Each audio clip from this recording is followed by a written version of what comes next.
La Supercoupe d'Europe en 5 chiffres. Real Madrid, le plan de Carlo Ancelotti pour compenser le départ de Toni Kroos dans son schéma tactique. Coup de tonnerre. L'Arabie Saoudite tente de déloger un cadre du Real Madrid. Aymeric Laporte prêt à tout pour rejoindre le Real Madrid, des négociations tendues avec Al Nassr pour un départ gratuit.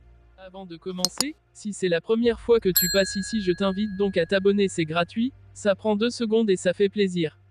Merci beaucoup à toi. À l'occasion de la finale de la Supercoupe d'Europe entre le Real Madrid et l'Atalanta Bergame, qui se tiendra à Varsovie en Pologne le mercredi 14 août à 21h, faisons un zoom sur quelques chiffres clés de cette compétition historique. 1972, c'est la date de la première finale, non officielle, qui opposa à l'époque le vainqueur de la Coupe des Coupes, les Glasgow Rangers au vainqueur de la Coupe des Champions, l'Ajax Amsterdam. Le titre se jouait alors en confrontation aller-retour. Le 16 janvier 1972, l'Ajax s'imposait 3-1 à Glasgow avant de remporter le match retour 3-2. Le titre ne fut pas reconnu par l'UEFA à cause de la suspension d'un an des Rangers de toute compétition de l'UEFA suite au comportement de ses supporters lors de la finale de la Coupe des Coupes. 5. C'est le nombre de titres remportés par les 3 plus grands vainqueurs, ex-aequo de la Supercoupe d'Europe que sont le Milan AC, le Real Madrid et le FC Barcelone.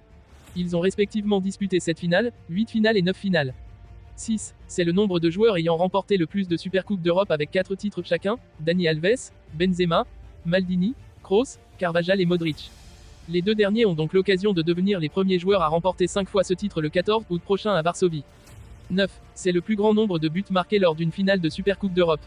Un spectaculaire Barcelone-Séville en 2015 conclut par une victoire 5-4 des Barcelonais. Pedro avait marqué le but du titre à la 115e minute pour les Catalans. 50. C'est le nombre de secondes qu'il aura fallu à Diego Costa pour ouvrir le score lors de la finale de la Supercoupe d'Europe 2018 entre l'Atlético Madrid et le Real Madrid. Ce but de l'attaquant des Colchonros est à ce jour le but le plus rapide de l'histoire dans une finale de Supercoupe d'Europe. Une finale qui avait vu l'Atlético Madrid l'emporter 4-2 aux prolongations face à son voisin du Real Madrid. Toni Kroos a pris sa retraite cet été. Carlo Ancelotti comptait sur lui pour contrôler le milieu de terrain au Real Madrid. Le Real reprend sa saison ce mercredi 14 août face à l'Atalanta Bergame. Après le départ de Toni Kroos, Carlo Ancelotti doit revoir toute sa stratégie et pense changer d'approche tactique. L'arrivée de Kylian Mbappé pourrait lui permettre de modifier quelque peu son style de jeu. Toni Kroos a laissé le Real Madrid dans l'embarras le plus total. AS annonce que Carlo Ancelotti a commencé à revoir tout son système tactique suite au départ du milieu allemand. La perte de son jeu de passe, sa vision de jeu et sa capacité de placement entre les lignes risquent clairement d'impacter le jeu de possession des merengues. Ancelotti ne le saurait que trop bien et pourrait tenter de miser bien plus sur les qualités de Kylian Mbappé et Vinicius Junior en conséquence. Comme il l'a déjà expliqué en conférence de presse, le technicien italien pourrait opter pour un jeu bien plus direct cette saison. Les prochaines séances collectives devraient être décisives pour le staff madrilène. Une compo très offensive face à l'Atalanta Bergame.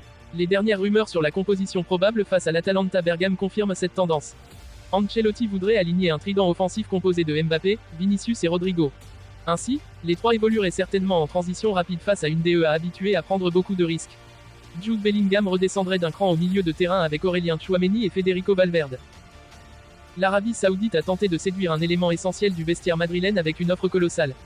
Après une saison exceptionnelle avec le Real Madrid, marquée par des titres en Liga et en Ligue des Champions, Vinicius Junior se retrouve au centre des discussions pour le Ballon d'Or 2025. Bien que l'avenir de l'attaquant brésilien semble solidement ancré à Santiago Bernabéu, cela n'a pas dissuadé certains prétendants, notamment en Arabie Saoudite, selon les informations de The Athletic. Le journal britannique révèle que le Royaume a lancé une offensive pour attirer Vinicius Junior, avec une offre astronomique dont le montant reste inconnu. Ce mouvement s'inscrit dans la lignée des recrutements de Cristiano Ronaldo à Al Nassr, en janvier 2023, puis de Neymar, à Al Hilal, et Karim Benzema, à Al Ittihad, l'été suivant. Vinicius, figure de proue de la Ligue saoudienne. En effet, la Saudi Pro League ambitionnait de faire du numéro 7 madrilène, le nouveau visage, de son championnat, en vue de la Coupe du Monde 2030 que le pays du Golfe Persique va organiser. Toutefois, comme on pouvait s'y attendre, l'offre saoudienne n'a pas convaincu le Riverde. D'autant plus que le club merengue a pris soin de protéger sa star avec une clause libératoire fixée à 1 milliard d'euros, en plus d'un contrat valable jusqu'en juin 2027. Aymeric Laporte, ancien défenseur de Manchester City, actuellement sous contrat avec Al Nassr en Arabie Saoudite, aurait exprimé à ses dirigeants sa volonté de rejoindre le Real Madrid dès cet été. Selon des sources proches du joueur, Laporte, après une saison en Arabie Saoudite, aurait décidé qu'il était temps pour lui de revenir en Europe et de relever un dernier grand défi au sein d'un club de renom. Le Real Madrid, de son côté, serait intéressé par l'expérience et la qualité défensive du joueur franco-espagnol. Cependant, le club madrilène ne serait pas prêt à dépenser une somme importante pour le transfert, souhaitant plutôt récupérer Laporte gratuitement, profitant de la situation actuelle du joueur à Al Nassr. Al Nassr, qui a investi une somme considérable pour attirer Laporte l'année précédente, ne serait pas enclin à laisser partir l'un de ses piliers défensifs sans compensation financière. Le club saoudien estime que Laporte a encore beaucoup à offrir et qu'il pourrait jouer un rôle clé dans leurs ambitions locales et continentales. Face à cette situation complexe, Laporte serait actuellement en discussion avec les dirigeants d'Al Nassr pour trouver un compromis. Le défenseur aurait même envisagé de renoncer à une partie de son salaire ou de ses primes pour faciliter un accord, permettant ainsi au club saoudien de libérer sa clause de transfert. L'entourage du joueur reste optimiste quant à un possible accord dans les semaines à venir, bien que les négociations soient encore en cours.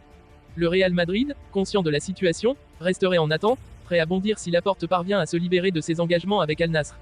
Les prochaines semaines pourraient donc être déterminantes pour l'avenir de Laporte, avec un potentiel retour en Europe qui susciterait l'intérêt de nombreux supporters et observateurs du football mondial.